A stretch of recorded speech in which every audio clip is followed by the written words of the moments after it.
Ladies and gentlemen, good day and welcome to the Netweb Technologies Q1 FY26 earnings call hosted by IIFL Capital Services Limited. As a reminder, all participant lines will be in the listen-only mode, and there will be an opportunity for you to ask questions after the presentation concludes. Should you need assistance during the conference call, please signal an operator by pressing star then 0 on your touchtone phone. Please note that this conference is being recorded. I now hand the conference over to Renu Baid from IIFL Capital Services Limited. Thank you, and over to you, ma'am. Thank you, Viren. A warm good afternoon, everyone. On behalf of IIFL Capital, we'd like to welcome you to the 1Q FY26 earnings conference call of Netweb Technologies India Limited. From the management team, we have with us Mr. Sanjay Lodha, Chairman and Managing Director, Mr. Naveen Lodha, Full-Time Director, Mr. Ankit Kumar Singhal, Chief Financial Officer, Mr. Hriday Vikram, Chief Sales and Marketing Officer, and Mr. Sanjeev Sancheti, Guterres Advisors LLP, the IR advisor to Netweb. Without taking much time, I now hand over the call to Mr. Sancheti. Thereafter, Sanjay sir can open with his opening comments. Thank you, and over to you, Mr. Sancheti. Thank you, Renu. Good afternoon to all the participants. Before I hand over the call to Mr. Sanjay Lodha for the opening remarks, I would like to draw your attention to the safe harbor statement in the earnings call presentation.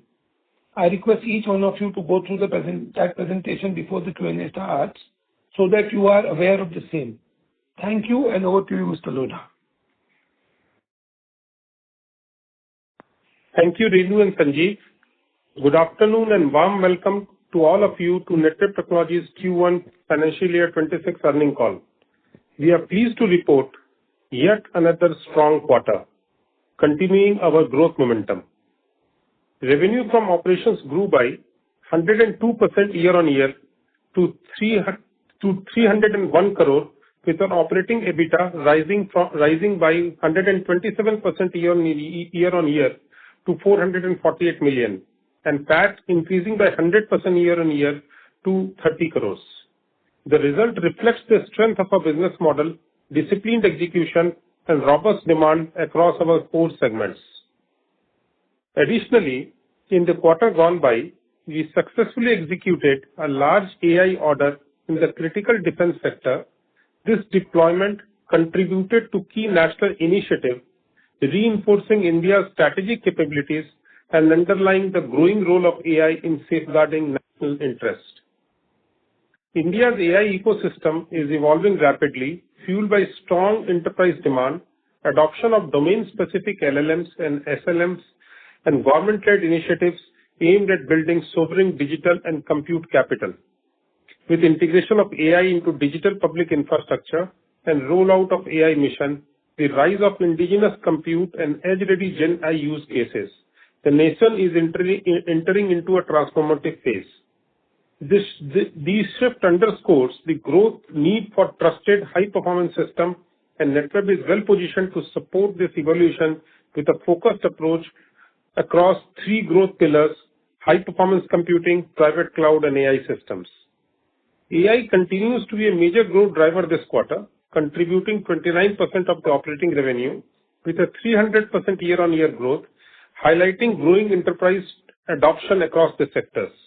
Reinforcing our progress in this space, we launched Skylus.ai in financial year 25, a unified composable GPU orchestration platform that enables rapid deployment and optimization of AI infrastructure. Skylus.ai strengthens our capabilities in AI systems and contributes to India's vision of becoming the AI factory of the world. With a strong order book, expanding product portfolio, and continued investments in capability building, we remain confident of sustaining our growth trajectory in line with our medium-term guidance. I now request Ankit to take you through the financials. Thank you. Thank you, Mr. Lodha. Good afternoon, ladies and gentlemen, and thank you for joining our earnings call. Before we open the floor for Q&A, I'll provide a brief overview of the financial performance for the quarter and the year gone by. I trust that by now you have had the opportunity to review our earnings presentation and press release. While our CMD has already discussed the macro outlook, I will elaborate on the financial performance, providing a more detailed analysis of the quarter. Our operating income increased by 102% on YOY basis, reaching rupees 3,012 million in Q1 FY26. Our operating EBITDA for Q1 FY26 increased by 127% YOY, reaching rupees 448 million, while the operating EBITDA margin for Q1 FY26 was 14.9%. Profit after tax for Q1 FY26 grew by 100% YOY, reaching rupees 305 million, while the PAT margin stood at 10.1%. Return on equity for the Q1 FY26 was 22.4%, while return on capital employed for the same period was 30.6%. Our balance sheet strength is reflected by us being a zero net debt company. The company had net free cash of rupees 475.2 million as on 30th June. We remain focused on our strategic roadmap and growth priorities with encouraging momentum in the year so far, supported by a strong order book and a healthy pipeline. We are well positioned to drive consistent revenue and profit growth in the current fiscal. With this, I now hand over the call to Renu Baid. Yeah, we can now open the session for Q&A. Thank you very much. We will now begin the question and answer session. Anyone who wishes to ask a question may press star and 1 on the touchtone telephone. If you wish to remove yourself from the question queue, you may press star and 2. Participants are requested to use handsets while asking a question. Ladies and gentlemen, we will wait for a moment while the question queue assembles.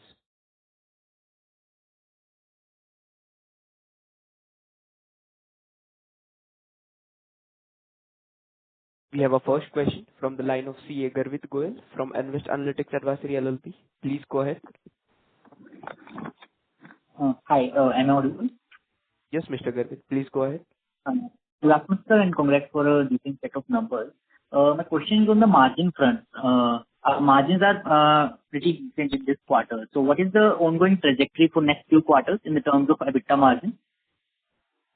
The margins basically, because the guidance from us on the margin is around 14%, and basically our guidance will remain the same actually, because basically in quarter sometime margins can be little bit up by few basis point up and down, but overall the guidance of the EBITDA will be around 14%, and the PAT will be around between 10.5%.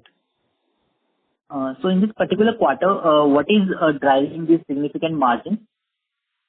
So I'll explain, Garvit. During the quarter, the margin performance was benefited by a favorable mix for small size order and a medium size AI deal, which actually led to an uptake above 14%.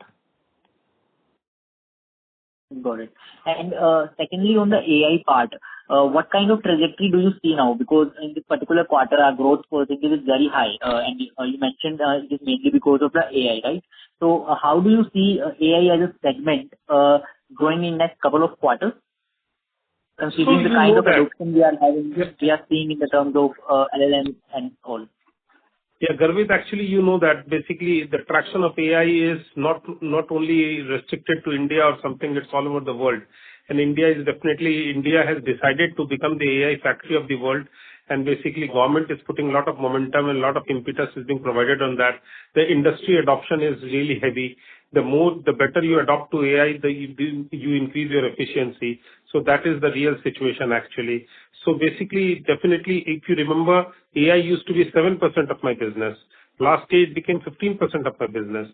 But I like to guide that AI will be around 20 to 22% of my business. So basically my earlier guidance was around 20%, but I'd like to raise that guidance to maybe 22%, because you have to understand my other segments also growing. The 3 segments which we have, are all growth segments. Today, the supercomputing, the private cloud and SCI, you see how the data center is growing. You see how an SM 2.0 is coming. So other segments also growing, though AI is growing at a better rate. So basically, still we feel I would like to commit that basically I'd like to say that by the end of the year, it would be around 22% of the total share will be occupied by AI. Got it, sir. And lastly, on the guidance part, this year we were having a guidance of around 30 to 35% growth, but this quarter has been really good for us. So would you like to revise the guidance for this year? Yeah, actually, the guidance we have already said that we are not revising the guidance, but it is 35 to 40%, which we have been saying will be definitely growing by that, basically. And if you see, I think this is the 9th quarterly result I have presented after the listing. And you might have seen that we have been consistently growing at that rate, actually, without failing even in one quarter. So primarily, we'll plan to maintain that. And also, I would like to add here that we don't want to get into short-term guidances. We will guide once a year, and we'll follow through on that. Got it, sir. That's it from my side, sir, and all the best for the future. Thank you very much. Thank you. Thank you, Garvesh. Thank you. The next question is from the line of Shubham Agarwal from Yes Securities. Please go ahead. Hey, hi. Am I audible? Yes, Mr. Yes. Shubham. Please go ahead. Hey, yeah. So in AI system and enterprise workstation, I can see the growth is almost 600 million rupees year on year. So can you tell me how much is it from private enterprises and how much is it from space and defense sector? Basically, can you answer? So, if we talk about this quarter, so it's close to like 23 to 24% came from the government and rest was from the enterprise. In AI system and enterprises you are talking about, or is it totally? Yes, AI systems. Correct. Okay. And just similarly for private cloud and hyper? Come again? We did not get you again. Yeah, in private cloud and hyper.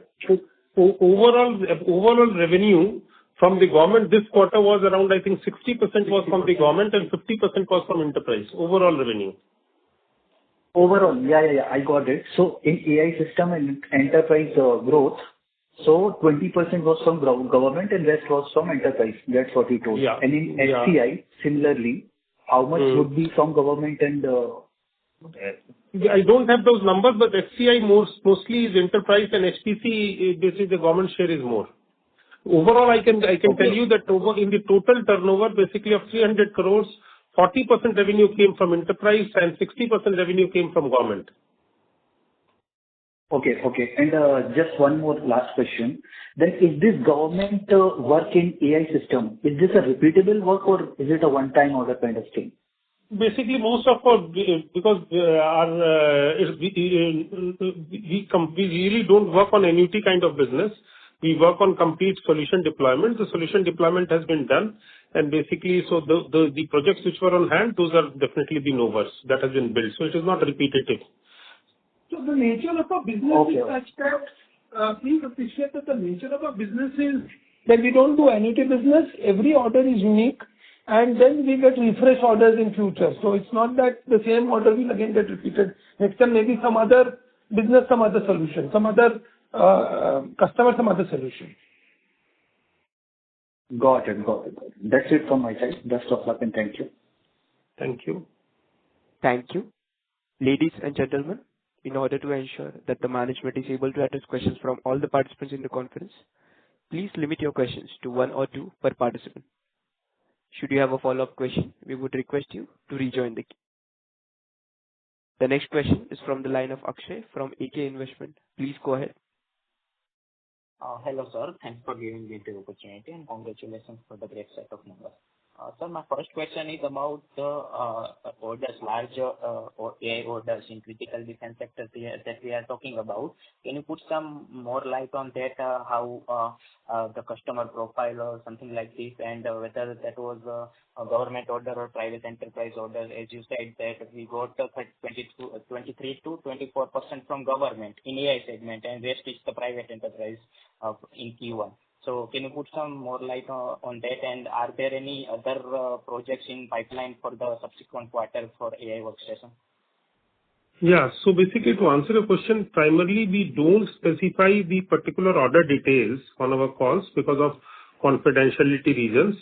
Okay. So basically, we have already mentioned that around 23, the amount of orders which have been from government, which was not a single order, it was multiple orders. There was a large order from defense side. In interest of nation and in interest of company secrecy also, we would not like to divulge the details of exactly the dynamics of the order very clearly. And but to answer your question, is there such orders featured in the order book? Definitely, if you see my order book and you see my basically the L1 kind of a thing, which is around 700 crores, that would be having good number of AI systems segment order as well. As I have already mentioned to you, I have guided already that the business will be around 20% for the whole year. So we will definitely, my funnel, my order pipeline, everything is in that direction. Okay, sir. Okay, fair enough. And my second question is about balance sheet. So our net current assets have gone up sharply by 48% in QoQ basis. So what might be the reason, whether it's the inventory or something like that? Can you come again? You were not that audible. Yeah. Hello. Am I audible now, sir? Yeah. Tell me. Sir, our net current assets was 302 crore in March 25, and it is 445 crore in June 25. So it is gone up sharply by 48% QoQ basis. So what might be the reason for the same? So it is due to the increase in the receivables. That is the prime reason. Last one. And because why it happened? Because the sales generally happened in the later part of the quarter, which led to the increase in receivables, and that's why the net current assets is looking a bit higher as compared to March. Okay, sir. All right. And last one short question is whether our order pipeline includes the India mission orders or some visibility? No, I have been categorically saying that India mission is not included in my pipeline. Okay, sir. Thank you so much and all the best for the future. Thank you. Thank you. The next question is from the line of Renu Bed Pugalia from IIFL Capital. Please go ahead. Yeah, hi. Thank you for the opportunity, sir. So the first question is, if you look at the cumulative value of order book and order pipeline, for last couple of quarters, it has been ranging at just about 700 crores or sub that level. So based on your reading on the order pipeline, how do you see growth coming in the cumulative book for us, both L1 as well as the order backlog closing position? And if you can also highlight key segments, where do you see the pipeline building up for the next 6 months for us? That's the first question. Yeah. So, Renuji, actually, the thing is that our kind of company, really, the order book will not be able to give you the visibility of our growth, actually, because as you know that our order book gets closed between 8 to 12 weeks, actually. Okay. Yeah. So basically, the real business outlook, basically, we are a pipeline-driven company, and pipeline is 4,000 approximately odd crores, so which is a huge number, actually. So basically, that pipeline has been growing substantially, and you know that around 60% of the conversion ratio we have primarily on the pipeline, and pipeline basically takes around 6 months to 18 months to convert. So that gives me the very clear confidence that we will keep on growing at 40% CAGR. And if you see, the pipeline mix is also somehow basically mixed in the same way of the 3 segments, that is supercomputing, cloud, and AI. We are seeing more opportunities in AI. That's the reason the AI growth is more than the other 2 segments. But all the 3 segments are growing, and our focus and niche is helping us to concentrate and to build our pipeline also accordingly. Right. And how about certain large ticket size government projects on the HPC side? How is that part of the business shaping? Are there any material large ticket size projects which could be a couple of billion rupees plus in ticket size? Yeah, actually, thing is that basically the projects are definitely there. You know that NSM, National Supercomputing Mission 2.0, is on the verge of rollout. Okay, right. So basically, new allocations, new things will be there. Definitely, there is a lot of adoption of basically primarily HPC on the enterprise side also.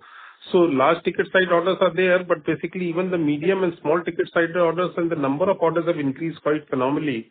So basically that is helping us. If you see, we are doing HPC for 20 plus years. Still basically 35% of the total revenue comes from HPC. So that is, and you see this is not a trend which changes quarter by quarter. It will remain around that only. It will be basically 35% is the average kind of a trend. If you see, we have been maintaining that. So basically there is enough demand in the market.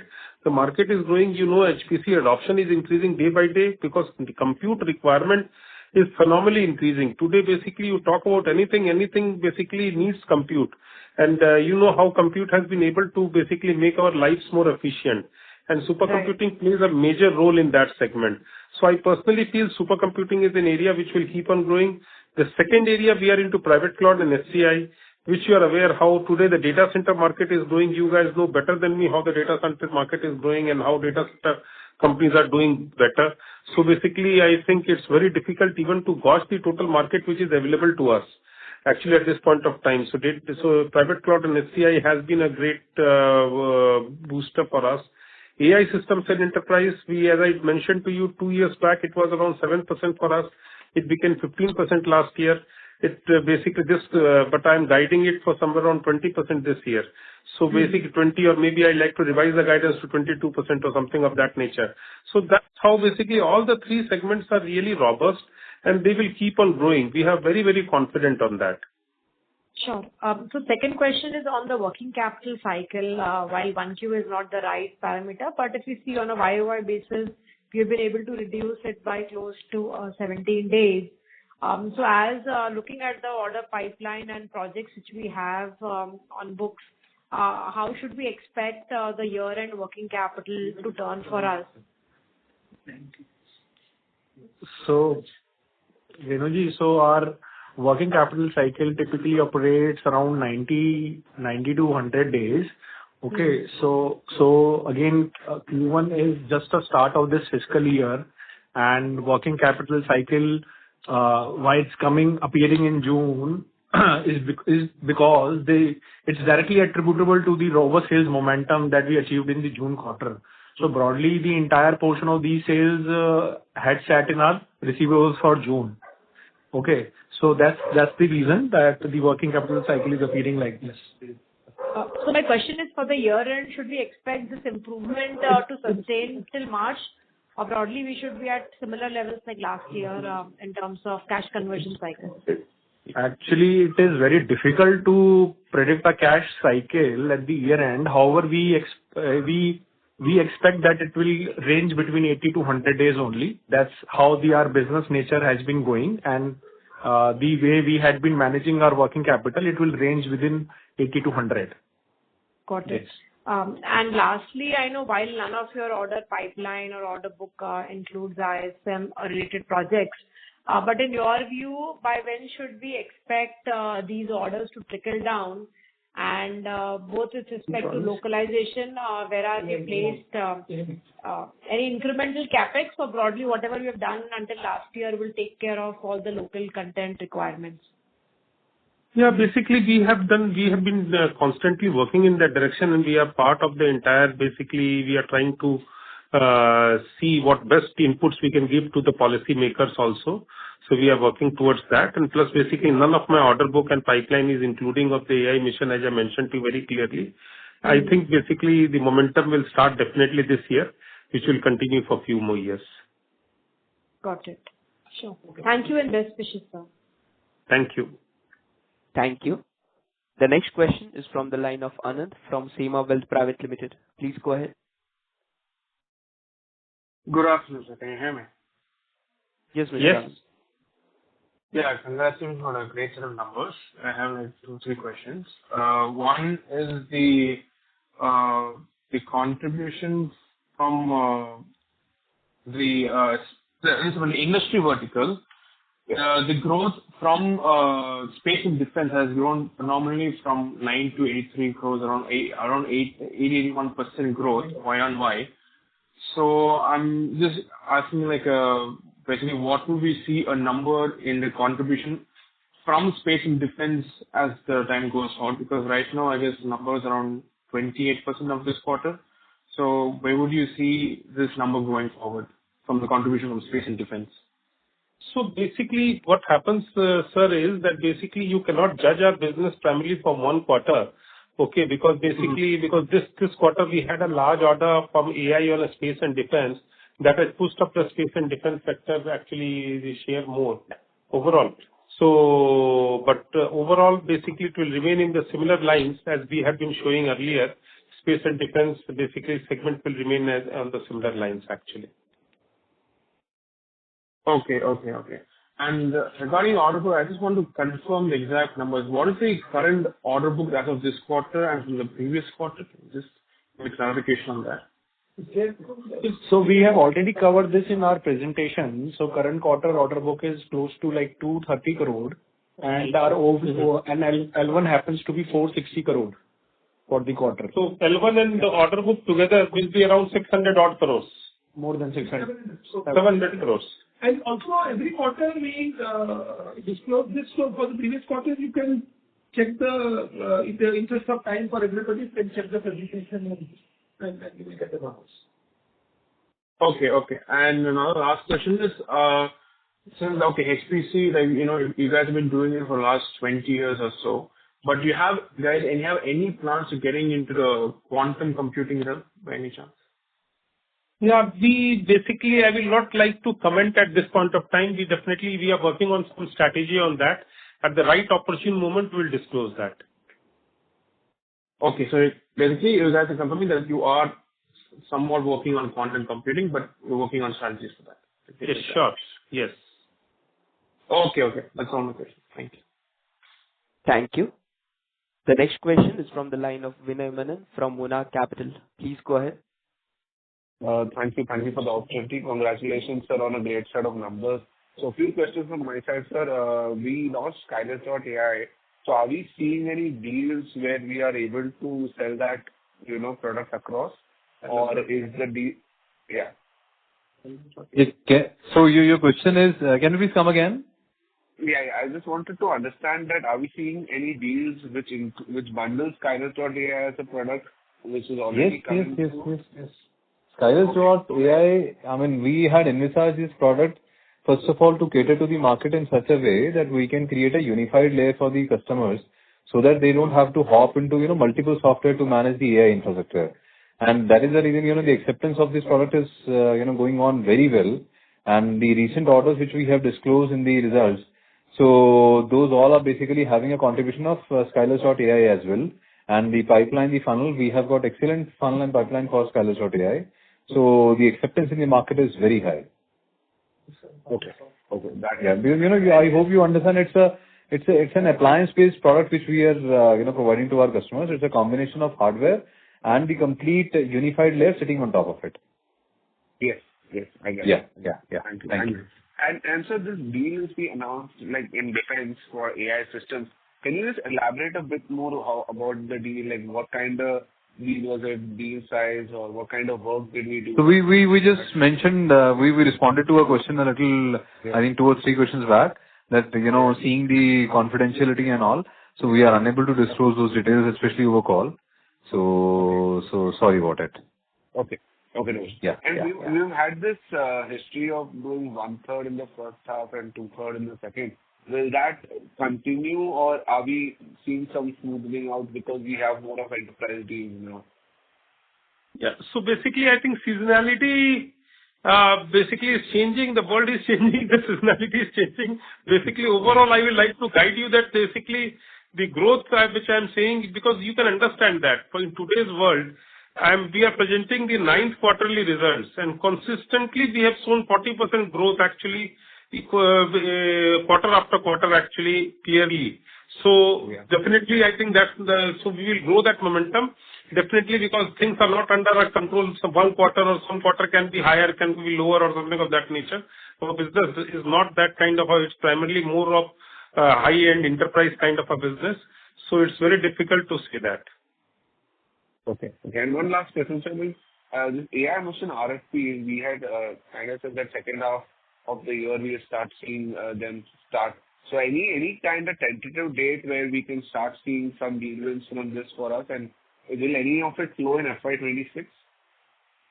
Yeah, actually, because from all my guidance, I have kept AI mission separate actually up till now. Yes. Okay, but basically, definitely we are very sure that some traction will start on AI mission this year itself. Okay. That helps. Thank you so much, sir. Thank you. Thank you. The next question is from the line of Srinivas from TIA. Please go ahead. Hi, sir. Thanks for the opportunity. My question related to the previous participant's question about monetization of the stylus.ai, sir. So what is your roadmap for the next 2 years on extending the stack to full container level orchestration with the qubits? So, see, this is something which is very clear that when we are offering the complete stack, it is a combination of, qubits, stylus.ai, and there are 2 more utilities which we provide while offering our solution to the end customers. So, as regards monetization, since you asked, how we have a plan to monetize and all. So, as I mentioned, just a question back, that we are not selling stylus.ai as an independent software or standalone software. We are only providing it in the form of an appliance, wherein, we tightly couple the hardware and the software stack. So, answering your question, stylus.ai is being supplied to our customers in the coupled format only, and we have got no plans to decouple that stack. So, our plan is to basically continue with the appliance strategy. That is one. Second is that you mentioned about whether we are planning to integrate it with qubits and all. So, it is already having plugins which allow us to, integrate it with the other utilities which we already have, and that becomes the, integral part of our solutions for AI as well as for supercomputing. So, that way, qubits and TPS and the other utilities which we have are very well integrated with stylus.ai. I see. Thank you. And is it currently a perpetual license or subscription based? Yeah, actually, it is sold. It's not a subscription-based license. It's a perpetual license, but it's not we don't sell it we don't charge the customer for the software, as you know that. Our model is an appliance kind of a thing, and basically once we sell a product, the software goes along with it actually. Okay. But there is so basically it doesn't stop working after the warranty period is over. Though the support is stopped actually. Okay. The reason why I'm asking this question is, you are having AI and HCI both are firing like anything. One is growing 300%, the other one is growing at 71%. So since stylus.ai is embedded in both of these, so I'm just trying to understand whether the margin levers are there in going forward. So margins actually, if you can understand, we have pricing power, and basically the margins we will remain at the rate. We are always guiding that the margin around 14%, because basically we want to show the value for money to our customers. If you see my customers also, if you see in the government side, they are all basically large government R&D and large enterprises actually. And as regards enterprises are concerned, they are all basically large Indian companies. So we are not present with the SMB and all those areas. So we want to show value for money to our customers. So basically, and we are very comfortable working at around 14%. So basically, we are not guiding also higher margins. Definitely AI or something, we can definitely charge more money, but basically that is helping us to increase our market share, to help our deeper penetration. Plus basically, someone is an HCI customer today, but once they're looking for AI, they definitely look at us. So those kind of benefits which we get. So that is our strategy. Our strategy is not just to increase margins. Understood, sir. So with the current H1, I would request you to please rejoin the queue, as there are several participants waiting in the queue. This is a follow-up question, sir, actually. Sir, with current H100, H200 spot prices are falling, do you see that is going to impact the margins? Sir, H100, H200, basically, you know that the first thing is that the GPU pricing really doesn't go down for NVIDIA. You may be having some other information, but basically what happens is that once a new GPU is available, people start buying the new GPU. Like basically today, the same thing as it happens for Apple iPhones. Maybe once Apple iPhone 16 will come in, you'll definitely like to go for 16. You will not like to go for 15. So it's the same, and basically here that may be for consumer, but in case of production, you get better performance. So people are shifting to B200s and all those kind of Blackwell actually. So I don't think that, because there is hardly any H100 or H200 available these days. Getting itself is a problem. So basically, falling prices is not really any concern at all. Thank you, sir. Thank you. The next question is from the line of Sandeep Shah from Eklavya Capital. Please go ahead. Lovely capital. Yeah, sir. I think this is Stan Equarius Sandeep Shah. We know you, Sandeep ji. We know you. Whatever name they say, we know you very well. Sir, congrats once again for a very great execution and a quarter, both on margin as well as revenues.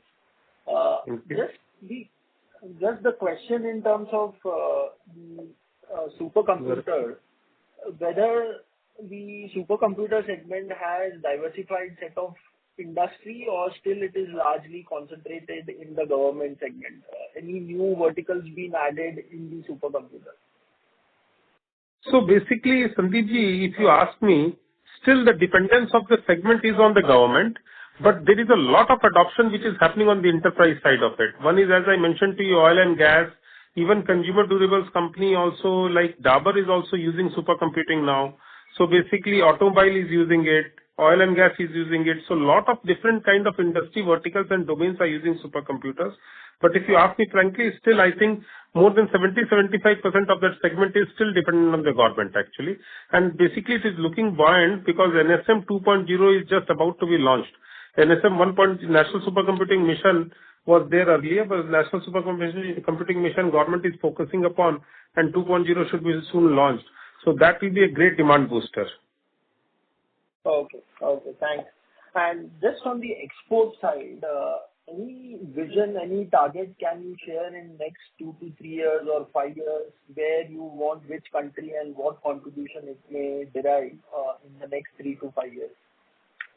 Yeah. So Sandeep ji, last year, if you see, our exports was around 5 to 6%. Okay. And basically this quarter it was low, but basically it's very difficult to do it quarter basis. But on a year basis, we like to predict around 5 to 6% of export, because I'll tell you, we are seeing a huge domestic demand. Okay. So basically the first target is to settle the domestic demand.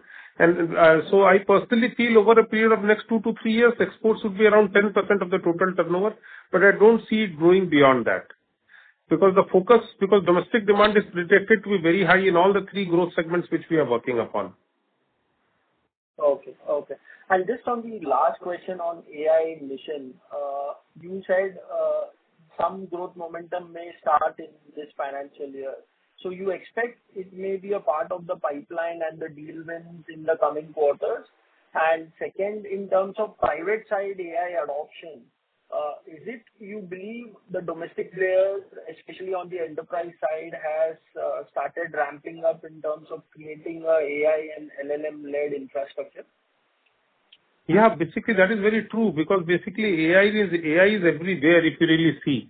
If you really see almost all the enterprises everywhere, if you really see, you talk about any large enterprise, everybody is talking about AI infrastructure these days. They all want to have their infrastructure. They have even the large ITES companies, they want to develop their stack so that they can service all their customers, even India or abroad.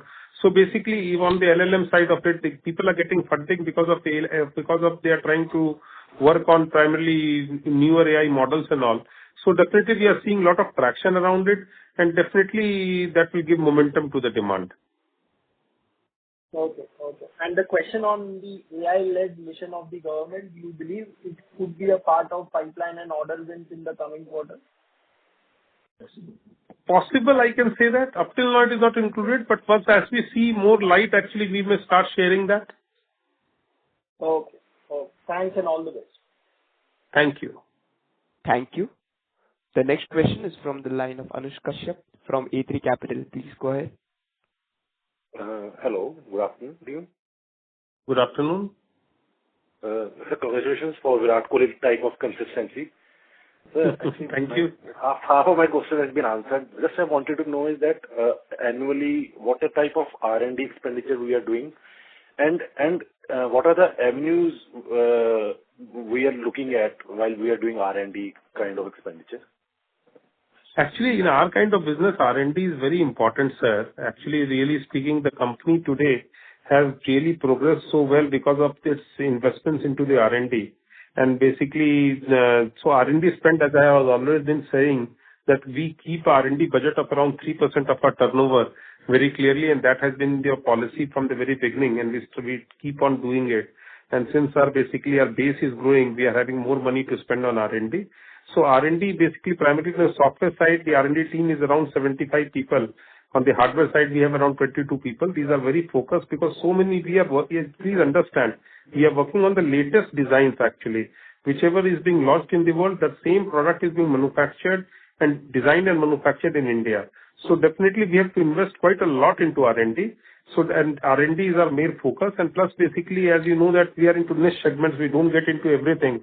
So basically, we focus on all the three domains and on the new products, on the new lines which basically we need, and both on the software and hardware side, we do R&D expense continuously. Yes, sir. That's good, sir. Sir, and sir, what I want to know is, you said 3% of the annual turnover we do on R&D. What is more remunerative to us, whether it is software side or the hardware side? Both is a combination. Both is a combination actually. Both is a combination because you know that we don't sell our software separately, and we are able to, because today if we are 14% EBITDA margin, whereas my competition is all on single digit margin, that is because of my R&D. I personally feel so. Yes, so that is your strength. That's actually. Yeah. Yes, sir. So thank you, sir. Best of luck, sir, again. Thank you. Thank you. Ladies and gentlemen, in order to ensure that the management is able to address questions from all the participants in the conference, please limit your questions to 1 or 2 per participant. The next question is from the line of Karthik Soni from Soni and Associates. Please go ahead. नमस्ते sir, मेरी आवाज आ रही है? आ रही है जी. Mr. Karthik, please go ahead. पहले तो sir मैं 2 सवाल है. पहला तो ये कि सर आपका जून क्वार्टर हमेशा से ही थोड़ा वीक क्वार्टर क्यों रहा है? एंड सर सेकंड क्वेश्चन ये है कि सर कल न्यूज आई है कि Google is investing $6 billion in Andhra प्रदेश. वो एक नया 1 गीगावाट का डेटा सेंटर बना रहा है. तो सर ऐसे बड़े जो प्रोजेक्ट्स इंडिया में जो लॉन्च हो रहे हैं, इसमें सर हमारी कोई भागीदारी है? कोई are we participating in them? देखिए, पहले क्वेश्चन आपका आंसर ये है कि हमारा जून क्वार्टर वीक आपको कैसे लग रहा है? 100% पे तो ग्रो कर रहे हैं, फिर भी आपको वीक लग रहा है? नहीं सर, इसको मेरा मतलब ये था कि सर क्यों हमेशा सर उसमें वीक है, लाइक हमेशा मार्च से वीक जून रहा है पिछले 3 सालों में. नहीं, मार्च से देखिए, मार्च हैवी होता है. मार्च का क्वार्टर जो है, मार्च हमेशा हमारे बिजनेस में मार्च गवर्नमेंट की बाइंग भी मैक्सिमम होती है, कारपोरेट्स की भी ज्यादा होती है. तो मार्च क्वार्टर को तो बीट करना, मार्च हमारा हमेशा हेवीएस्ट क्वार्टर होता है. ये तो हमारा बिजनेस आपको देख के समझ में आ जाएगा कि मार्च हमारा, बिकॉज हम लोग जो भी मटेरियल जो सामान हम बेचते हैं, चाहे जो सोल्यूशन देते हैं, सब केपेक्स का सामान है. ठीक है, तो सबकी टेंडेंसी रहती है ज्यादा मार्च में करने की. गवर्नमेंट के पैसे एक्सपायर कर रहे होते हैं हर तरह से, मतलब March becomes favourable and March will always be the heaviest. तो जहां तक आप इसको अगर ईयर और ईयर कंपेयर करेंगे तो आपको रियल आइडिया लगेगा कि क्या बिजनेस का ये है. That is good, no doubt. Sir दूसरा सवाल ये था गूगल. अच्छा, गूगल. हाँ, news I Google is investing $6 billion in Andhra Pradesh. हाँ, तो अच्छी बात है. इससे तो कंप्यूट अडॉप्शन बढ़ेगा, सब कुछ होगा. और बेसिकली अगर आज के दिन गूगल भी करेगा, हाइपर स्केलर सारे कर रहे हैं, लेकिन बेसिकली तो कंप्यूट लेके आएगा तो बाहर का बहुत सारा यूजेस भी इंडिया के अंदर आएगा. प्राइमरली अपना और उनका कंजम्पशन है. ऐसा कुछ open we not like to say anything कि वी आर पार्टिसिपेटिंग और नॉट पार्टिसिपेटिंग, बिकॉज स्टिल अभी वो प्रोजेक्ट अभी जस्ट अभी एलिमेंट्री स्टेज पे है. It may be, it may not be. नहीं सर, माय क्वेश्चन है सर कि ये गवर्नमेंट का टेंडर निकालते हैं, गूगल भी सर टेंडरिंग करती है कि आउटसोर्स करती है प्रोजेक्ट को जिसमें पार्टिसिपेट कर सकते हैं? नहीं, देखिए, हम कॉन्ट्रैक्टिंग वाला काम तो करते नहीं है. हम तो बेसिकली कॉन्ट्रैक्टिंग वाला काम उस तरह का काम नहीं करते हैं. देखिए, गूगल टेंडर निकालेगा डेटा सेंटर बनाने के लिए, इसके लिए उन चीजों में तो हम है नहीं. लेकिन अगर प्राइवेट क्लाउड लगाता है और basically if he wants a private cloud, definitely government का कहीं ना कहीं हो सकता है कोई मैंडेट हो जिसके अंदर कि उनको मेक इन इंडिया यूज करना पड़े. दैट में create an opportunity for us. लेकिन अब हो सकता है अपना यूट्यूब के यूजर उनके हैं, उनको इंडिया में लाके होस्ट करना चाह रहा है वो, तो प्राइमरली वो बाहर का वर्कलोड इंडिया में लेके आ रहा है, which is good for India actually, really speaking. Whether good for Netweb और not, I really don't know, लेकिन अगर इंडिया के लिए अच्छा है तो नेटवेब के लिए अच्छा रहेगा ही. Okay, thank you sir, all the best. Thank you. That was the last question for the day. I now hand the conference over to Renu Beth from IIFL Securities Limited. Over to you, ma'am. Thank you, Viren. I would like to thank the management of Netweb for giving us the opportunity to host this call. Sanjay ji, any closing remarks from your side? Thank you so much. It was really, I would like to thank IIFL for hosting this call for us. It was a good quarter for us. We expect that the same support which investors have shown on us, that will keep on, they will continue ensuring their blessings on us. Thank you so much. On behalf of IIFL Capital Services Limited, that concludes this conference. Thank you for joining us, and you may now disconnect your lines. Thank you.